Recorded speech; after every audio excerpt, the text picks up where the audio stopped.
The Renaissance of the Cathars.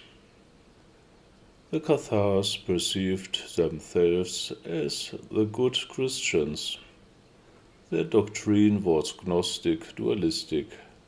Thus, they believed in a good God and the kingdom of heaven and the material world created by a demiurge who believes himself to be God. This is how they explained the evil in the world.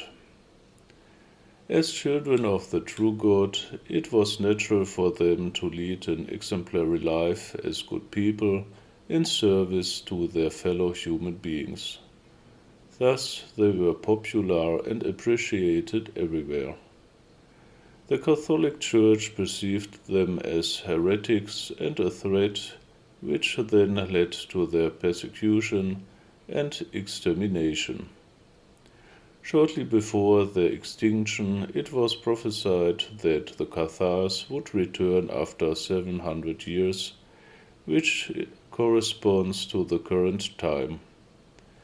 In fact, there is a growing international community of Cathars around John Bogomil who adhere to the ancient values and life marked by love and kindness.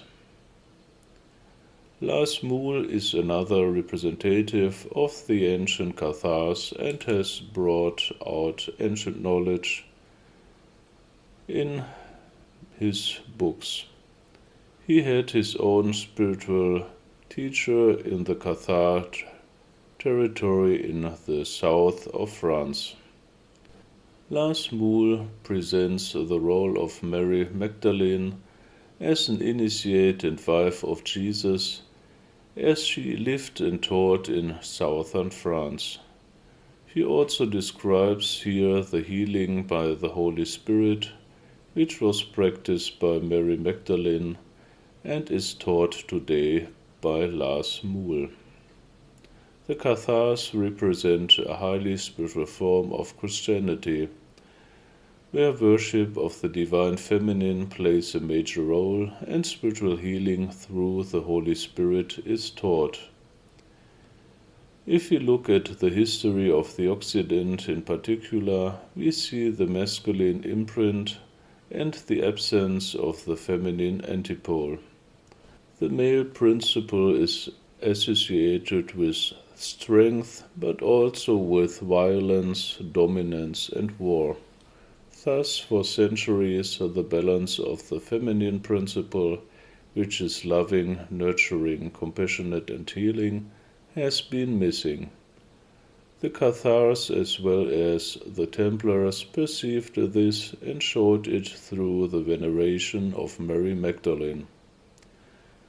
After all the problems that have arisen due to the negation of the feminine principle, the Mother Goddess, the time is ripe for healing through the Holy Spirit, the feminine principle, and the re-enthronement of the Goddess to restore perfect harmony and lawfulness.